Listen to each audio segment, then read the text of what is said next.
今個禮拜嘅股市分析，誒、只能講咧個市場係非常之咁 panic，因為我上個禮拜啦就話佢行緊一個 ABC pattern 啦，咁其實咧已經係行完咗啦。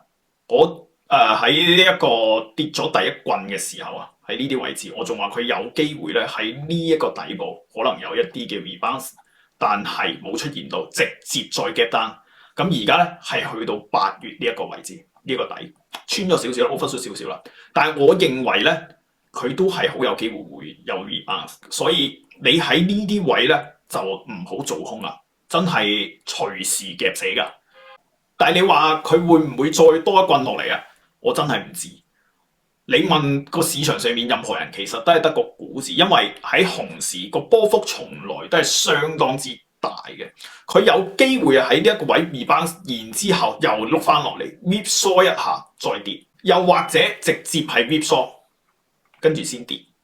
你而家好難睇佢係升嘅，而且呢個波幅一定係比之前大。你見到我講嘅呢一個 ABC pattern 嘅波幅，同呢一啲一浪高於一浪嘅波幅，呢一類咧係牛市嘅上升形式，大漲小回，一浪高於一浪。但係喺熊市嘅時候咧，佢係必定好快速、好大咁樣下跌，然之後又會出現一啲好大嘅 rebound。你見到兩者係分別好大㗎，所以點解咁多老手會死喺熊市上面？而且你唔好以為，咦，熊市咧話跌咗好似都幾多下啦，QQ 好似跌咗20%喎，又係抄底啦。你唔好以為咁簡單。俾樣嘢你睇，呢個係2018年嘅下跌，佢係可以跌咗20%，再跌20%，再跌20%。你唔可以話而家冇可能出現呢個情況喎。當然啦，我唔覺得而家係好似當年2008年咁嚴重啦。咁就算我當呢一度，你睇下呢一個係2022年嘅熊市，佢可以喺呢度扮咗嘅 ABC pattern 之後 whipsaw，咁呢個好多其實老手都會死喺呢個 whipsaw 上面嘅喎。佢最慘咧，呢度係出現咗個類似雙頂之後佢升，好多老手係估唔到，一升差唔多20%啊。咁正常呢啲咁嘅位置係唔會做多噶嘛，咁你咪瀨嘢咯。好多老手死在半山腰就係因為呢啲咁樣嘅熊市。就算我睇長啲嘅周期，呢度有一個下跌，呢度有一個上升，呢度有一個下跌，呢度有一個上升，咁你頂唔頂得順咧？嗱，呢度係一樣噶，呢度係一個熊市嘅波幅啦，呢一邊就係一個牛市嘅波幅啦。你見到牛市嘅波幅係明顯係收窄咗，所以我都係嗰句，我都重複好多次，幾條片之前我都重複過啊，唔係好有經驗嘅投資者。你喺呢一個時間不確定性好多嘅情況之下，市場好 panic 嘅情況之下，你係可以選擇乜都唔做冬眠。今日股票就唔講咁多啦，講到呢度算噶。另外一樣嘢想講就係講一啲經濟嘅嘢，好多人仲係講緊通脹。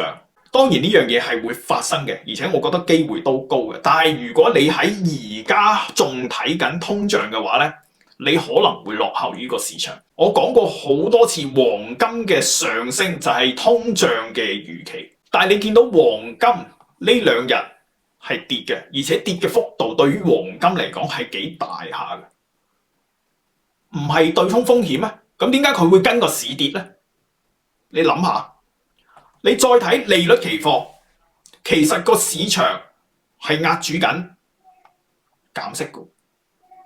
因為呢一個去到10月尾嘅會議啦，3成幾，3.25厘去到3.5厘。其實如果你一路有 follow 開嘅話咧，其實喺上年第一次減息嘅時候，我已經有講過，好大機會會減到3.25厘，甚至係2.75厘。因為減息係一個經濟唔好嘅預兆，呢啲係冇新聞會話俾你聽噶。而且你喺而家呢2日啊，股市 gap down 嘅情況之下，長債係升嘅，所以我前面有講嘛，黃金係用嚟對沖通脹，真正對沖風險嘅係最穩陣嘅債券，甚至係 cash。但係講多一樣嘢俾你哋留意下啦，我覺得有可能有啲人覺得 cash 咧係都冇咁穩陣啊，美元啊，因為佢哋有可能咧係會壓住 Bitcoin 嘅。因為你見到咧 Bitcoin 之前同科技股嘅連動性其實係幾高下，但係呢兩日咧 Bitcoin 唔跌甚至有得升添，呢個係好值得留意嘅。但係唔係叫你買啊，都係嗰句啊，你自己睇清楚，你自己去負責。咁我可能會喺佢真係升翻上所有移動平均線之上嘅話，我自己會考慮啦。因為我自己嘅資產配置裏面咧，應該係要有加密貨幣嘅。咁而家因為咁之前就清咗倉嘅，咁喺而家呢啲時間咧配翻一啲，我覺得係一個合理嘅做法。但係唔係叫你做都係嗰句，因為我哋買嘅可能都買1-2%咁樣，對我即係佢跌到0都對我冇乜影響，輸1-2%咯。但係你會唔會控制到好似我咁咧 ？OK， 咁講下呢篇文。呢篇文咧就係我早2日應該係星期5嘅時候，唔記得星期4定星期5嘅時候發咗出嚟嘅。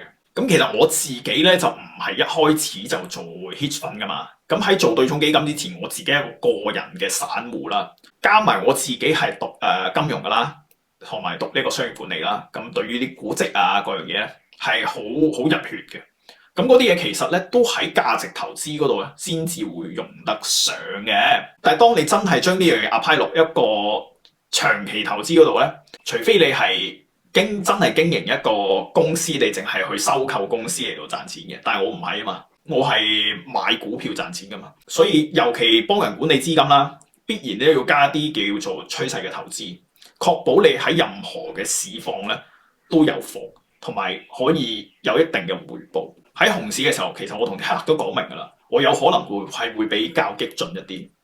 因為牛市嘅時候其實賺錢好容易，我可能用1半嘅錢已經可以做到同市場差唔多嘅回報。但喺熊市嘅時候，就係我用價值投資入平貨嘅時候，上面你亦都有講到我喺2018年嘅熊市啦，2020年嘅熊市啦，咁買唔同嘅股票，然之後得到個倍數化回報嘅經歷，而且係當時可以講得係 all in 嘅。咁點解會做呢樣嘢？一來可能係當時錢少啦，錢少唔怕我煙噶嘛。二來就係我對呢啲企業咧係相當之熟悉。咁點解我清倉比亞迪咧？有原因嘅。最簡單就係你見到佢3月頭就走去配股啦。呢啲係我好唔中意嘅企業文化嚟。OK， 咁而家我哋係有操作嘅。我同另外一位喺美國做基金嘅台灣人啦，叫游尚先生，咁佢都係一位基金經理啦。咁我哋都係買緊台積電，我知佢都買緊嘅，而且係越跌越買。我哋做嘅做法係嗱，呢一個做法係基金先會咁樣做噶。個人投資者當然你可以咁樣做，但係你要冒一個比較大嘅風險。我個人係唔建議嘅，而且我喺呢一度咧亦都有講過啦，有可能台積電咧喺技術分析上面咧跌到120幾蚊唔出奇。咁而家140幾，咁你要忍唔忍受到佢跌多20蚊咧？又或者係甚至係跌到80、60？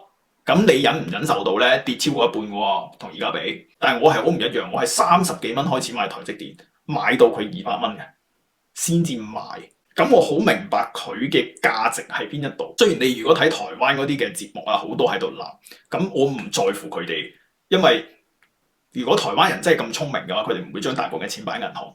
佢哋喺炒股啊、理財方面真係唔叻。但係都係嗰句啦，我係唔建議你咁樣做。所有嘅散戶我都係建議冬眠，因為喺去到真正嘅大牛市嘅時候，散戶係比較敢去落注嘅。